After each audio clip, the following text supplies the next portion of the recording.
iminka shalay daraad hees baa soo baxday 3 milyan oo qof bay marayaan dadka YouTube ka daawaday muxaadarad maanta tafsiir quraanka ama muxaadaro sheekh jeediyena waxa 200 oo qof inaanay eegin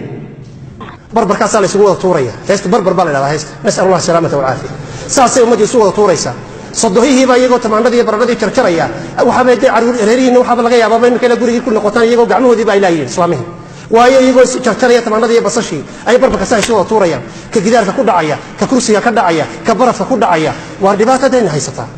ummadii dhibaato haysata cid allaali cid ka hadlaysaana ma jirto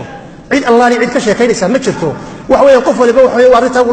la yaabay uu dhaqaaqaya kii kana arinta shaqadiisa dantiisa maaha ummadu hadaanay iska qabanin walaalayaal fawaaxishta noocaas oo kala dhibaato ay nagu imanaysa awal dadku markay dhibaato arkaan culama loo yeeri jiray wax weyn waa la ducayn jiray ilaahay dadka dhibta uu ka qaadi jiray imka culamadii maaha dambigii maaha dadkii maaha qofka awal marka loogu yeeray qof jingalay culamadu albaabka intaanay ka soo gelin baa jinku carari jiray imka hadaad saddex kisba ku akhrido wax allaali wax dhaqaaqaya ma jiro